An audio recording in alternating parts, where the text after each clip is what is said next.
こんにちは、カズマです。動画をご覧いただきありがとうございます。12月4日木曜日、時刻は昼の2時を回りました。いやー、今日はすごいいい天気ですね。空が真っ青ですよ。雲一つないですね。ただ気温は一気に下がってきましたね。今日の最高気温は確か6度か7度とはなっていたんでね、ご覧の通り手袋とニットキャップがないともう耐えられないですね。めっちゃ寒いです。なのにこうして外で撮っているのにはいくつか理由がありまして、それは過去の動画でも話したことがあるんで、ちょっと今回は省略します。また違う機会に話したいと思いますね。いや、だいぶ冷えてきましたね。今日話すテーマなんですが、アドリブで話し続けること、もしくは自分の言葉で話し続けること、こういったテーマを交えて話したいと思います。すべて僕個人の主観と見解に基づいて話す内容となりますので、そういう考えもあるんだ、そういう意見もあるんだなっていうぐらいの気軽な気持ちで聞いていただけると幸いです。それではよろしくお願いします。台本ありきで話をし続けると、いざという時自分の言葉で喋れなくなってしまうリスクがあるんですよね。僕はこれまでに今のようなこういう定点撮影をベースにこうやってカメラに向かって話をするっていう感じの動画を撮り続けてきたんですが、全部アドリブで喋ってるんですよね。台本作ったことをすいません。台本を作ったことって1回か2回しかないんですよね。なんでかっていうと、単純に作るのが面倒くさいっていうことと、その台本を読み上げている時の自分を見返した時に、なんだか感情がこもっていない、もしくは事務的というか、まるでロボットが喋ってるような感じに見えちゃったんですよね。それがいいかどうかはここでは何とも言えないですし、もちろん台本を作ることはすごいいいことですし、これまでにたくさんの動画配信者さんたちが正確な情報を提供するためにあえて台本をしっかり準備して、それで自身の見解について、それまで体験してきたことやいろんな情報、いろんな視点で見たその国、その文化の現状について伝えるっていうような、そういう活動をしている方もいますので、決して台本を作ること自体悪いとは思ってないんですよね。むしろ素晴らしいことだと思います。ただ僕の場合はなるべく自分の気持ちに正直でありたいということ、本音で話したいことや、もう自分自身の本心から感じたこと、思ったことをダイレクトに話をする。いずれもパーソナルブログみたいな、もっとパーソナルな要素を前面に表現していきたいなっていう考えもありますね。でそのためにはやっぱり自分の言葉で話す、自分自身がその時その瞬間、もう今まさにこのカメラに向かって話をしている時もそうだけれど、この外の景色を眺めつつこうやって散歩しながら日々の出来事、今考えていることや単純に今関心のあることについて話をする。その上ではやっぱりアドリブで話す力がすごい大事だと思ったんですよね。なるべく外で話をするときは今のようにこうやって自分の本音でというか自分の言葉で話をする、それがすごく大切なんじゃないかなって内心そんな風に思います。例えば友達と話をする時や家族と話をする時もそうだけれど、誰一人とて話す内容をしっかり決めてから雑談をする人っていないじゃないですか。そういうもんですよね。だって友達と話をする時って話があっちへ行ったりこっちへ行ったりするようなことがあったりするんで、大体そういうもんだと思うんですよね。それぐらいもっと自由に話すこと、自分の心に従って本音で話したいことや、その時その瞬間ありのまま感じたことをダイレクトに伝える。そのためにはやっぱり自分の意思で自分の頭で考えて、その時何を思ったか何を感じたかを自分自身の人間性というか自分のそれまでのトークスキルというか言い回しを駆使して自分の言葉で話し続ける、それがすごく人間味があって、人間味があるというか雑味があるというか、よりリアリティあふれる、そういった様子を映すことができるんじゃないかなって、なんとなくねそう思うんですよ。なんだか今 AI で作ったかのような、コピペみたいな感じのショート動画が流行ってるじゃないですか。インスタグラムのリール動画とか、あと YouTube ショーツとか、ああいう類のやつってどれも似たような構図のもので溢れていて、もう見るに耐えないなと思ったんですよ。まるでなんか人工音声を交えて作ったようなやつ、ロボットが喋ってるようなやつ、それも 1.5 倍速2倍速か分かんないけれど、なんだかすごい急ぎ足で隙間時間を無理やり詰め込むような余白が一切ない感じの、そういうコンテンツで溢れていて、うわこれひどいなと思ったんですよ。なんかあれをずっと見続けると当然時間がどんどんなくなっていって中毒性が増して、でいつどんな時もこうして外にいる時や、または歩いてる時、エスカレーターに乗ってる時や、あとは電車に乗ってる時、そして最後には寝る直前ベッドの上で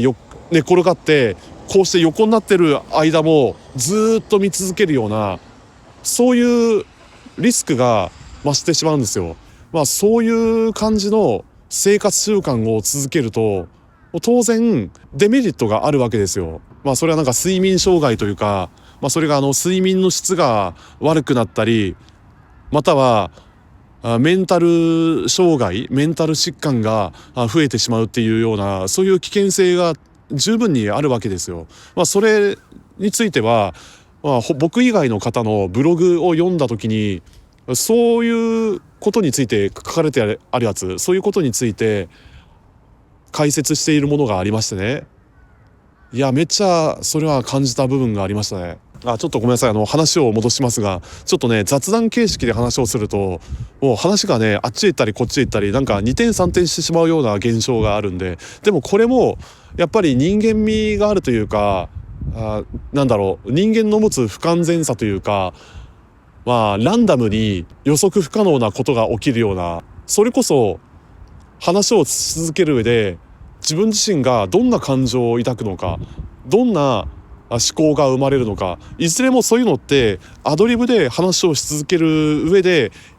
いろんな感情が芽生えてくるんですよ。いろんな話題というか、その時その瞬間思いついたことや純粋に話したいという気持ちが次から次へと湧き上がってくるんですよね。やっぱりこうして自分の今考えていることや正直な気持ちをありのまま伝えること、それがその人の人間性でもあって、より自分らしさでいられる、そういうのを考えた時に、やっぱりこれは自分の言葉で話す習慣を設けるのが一番大事なんじゃないかなって僕はね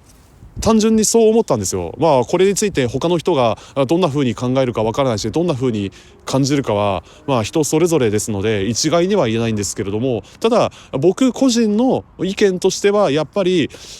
なんていうんですかね、一語一句全部紙に書かれてることをそのまま読み上げるような、そういう話をするよりかはやっぱりこうして外の景色を交えつつ、自分の今住んでいる街の身近にある景色やほんのわずかな街の変化であったり、そういったものを眺めつつ、その時その瞬間日々の生活において何を思い何を感じたか、そういうものを全部自分の言葉で話す習慣がこれから先の人生においてとても大切であるというふうに僕はそう思いますっていう感じですね。こうしてこの YouTube を続けてきてやっぱりいいなって思ったことはいくつかありましたね。こんな僕でもこうして続いているのは本当に奇跡ではありますし、僕自身はすごい飽き性ですので本来だったらなんか続かないんですよね。じっとしていられないというか、これは前回の動画でも話したことではあるんですが、やはり自分自身が純粋にやりたいこと、本音で話したいことであったり、ありのまま思ったことや本心から何かを表現したい、そう自分自身のオリジナリティを大事にしたいなと思って、自分自身が本音で話したいことだったり、その時その瞬間ありのまま感じたことや、何か映したいと思ったこと、表現したいと思ったことについては、やっぱりこういう形式で